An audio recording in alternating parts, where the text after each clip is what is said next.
तो बच्चों कैसे हैं आप सब। मैं उम्मीद करता हूँ आप सब बहुत अच्छे होंगे, बहुत बढ़िया होंगे। तो आज हम लोग जो टॉपिक देखने वाले हैं वो है उपराष्ट्रपति का टॉपिक। इससे पहले हम लोगों ने राष्ट्रपति का टॉपिक देख लिया था। राष्ट्रपति से जितने भी डिटेल बातें हो सकती थी सब पे हमने चर्चा कर लिया था बच्चों। आज हम लोग उपराष्ट्रपति देखेंगे। तो वीडियो को स्टार्ट करने से पहले सबसे पहले आप लोग सब्सक्राइब कर लीजिए ताकि ऐसा ही लेक्चर आपको मिलता रहे और आपकी तैयारी में मददगार साबित होता रहे। तो चलिए वीडियो को स्टार्ट करते हैं। उपराष्ट्रपति का लेक्चर आज हम लोग देखते हैं। तो फर्स्ट पॉइंट जो है कि उपराष्ट्रपति जो है अनुच्छेद 63 में बोला गया है भारत के लिए एक उपराष्ट्रपति होना चाहिए। इसकी चर्चा, इसकी बात जो है अनुच्छेद 63 में दिया गया हमारे भारतीय संविधान में।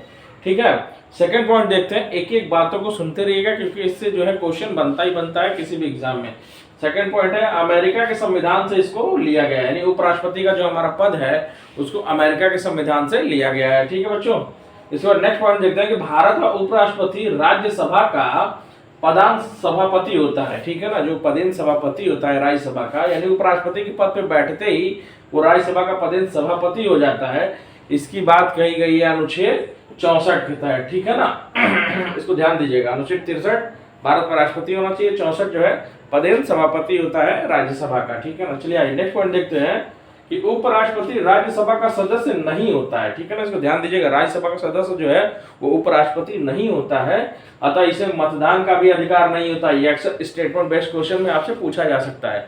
तो क्या होगा कि राज्यसभा का सदस्य तो नहीं होता है, इसी वजह से उसको मतदान का अधिकार भी नहीं होता है, किंतु सभापति के रूप में, ठीक है ना, सभापति के रूप में निर्णय मत देने का अधिकार उसे प्राप्त है। किसके रूप में? सभापति के रूप में। ठीक है ना, राज्यसभा सदस्य के रूप में तो उसको अधिकार नहीं है, लेकिन सभापति के रूप में ये अधिकार उसको प्राप्त है। ठीक है ना, चलिए बच्चों इसकी योग्यता देख लेते हैं कि उपराष्ट्रपति चुने जाने के लिए क्या क्या योग्यताएं होनी चाहिए।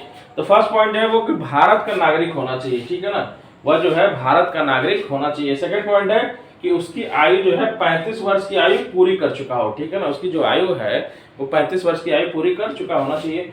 थर्ड पॉइंट है कि राज्यसभा का सदस्य निर्वाचित होने के योग्य होना चाहिए। ठीक है ना, वह व्यक्ति जो है राज्यसभा का सदस्य निर्वाचित होने के योग्य होना चाहिए। चौथा पॉइंट है कि निर्वाचन के समय किसी भी प्रकार के लाभ के पद पर नहीं होना चाहिए। जब निर्वाचन उसका होना चाहिए तो किसी भी तरह के लाभ के पद पर उसको आसीन नहीं होना चाहिए। चलिए उपराष्ट्रपति का निर्वाचन देख लेते हैं कि उपराष्ट्रपति का निर्वाचन संसद के दोनों सदनों के से मिलकर बनने वाले निर्वाचक गण के सदस्यों द्वारा अनुपातिक प्रतिनिधित्व प्रणाली के अनुसार एकल संक्रमणी मत द्वारा होता है। ठीक है ना बच्चों, इसको ध्यान दीजिएगा।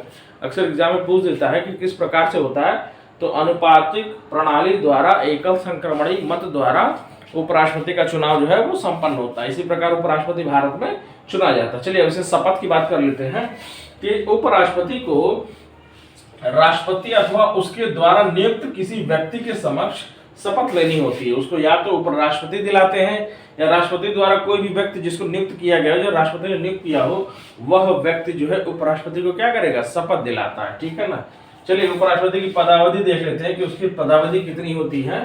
तो उपराष्ट्रपति पद ग्रहण करने की तारीख से 5 वर्ष की अवधि तक पद धारण करता है। ठीक है ना, कितने वर्ष की अवधि तक? 5 वर्ष की अवधि तक जो है अपने पद को धारण करता है। यह बात कही गई है अनुच्छेद 67 में। ठीक है ना, अनुच्छेद 67 में ये बात कही गई है। ठीक है ना बच्चों, चलिए अब उसके बाद देखते हैं कि उपराष्ट्रपति राष्ट्रपति को संबोधित अपने हस्ताक्षर सहित, ठीक है ना, राष्ट्रपति को संबोधित अपने हस्ताक्षर सहित लेख द्वारा अपना पद त्याग सकता है। ठीक है ना, ये बात कही गई अनुच्छेद 67 क में, यानी अगर उपराष्ट्रपति को अपना पद त्यागना होगा तो राष्ट्रपति को संबोधित करना होगा, और संबोधित करने के साथ ही वो अपने पद को क्या कर सकता है? त्याग सकता है।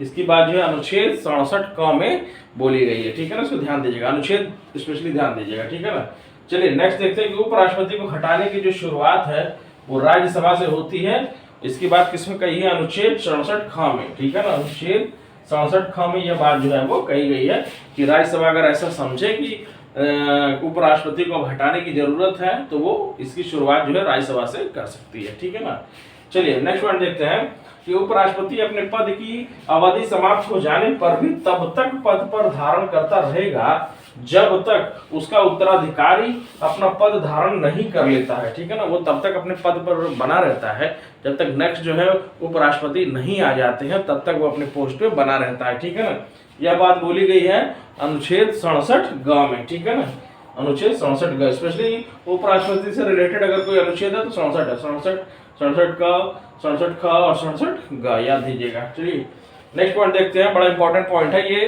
राष्ट्रपति से मिलता जुलता ही पॉइंट है कि निर्वाचन संबंधी विवाद जो है सुप्रीम कोर्ट में हल होगा। जैसे हम लोगों ने राष्ट्रपति वाले में पढ़ा था कि राष्ट्रपति से निर्वाचन संबंधी जो विवाद होता है वो सुप्रीम कोर्ट में हल होता है, ठीक वैसे ही उपराष्ट्रपति से संबंधित जो विवाद है वो सुप्रीम कोर्ट में हल होगा। ठीक है ना, अब राष्ट्रपति का पद खाली रहने से, नेक्स्ट पॉइंट बच्चों देख लेते हैं कि राष्ट्रपति का पद खाली रहने से उपराष्ट्रपति राष्ट्रपति की हैसियत से काम करता है। ठीक है ना, कभी कभी राष्ट्रपति का पद जो है खाली हो जाता है या मान लिया आकस्मिक क्योंकि मृत्यु हो गई, कोई बात हो गई, ठीक है ना, तो उस दौरान जो है उपराष्ट्रपति की जिम्मेदारियां बढ़ जाती हैं, तो उपराष्ट्रपति जो है राष्ट्रपति के पद के रूप में काम करता है।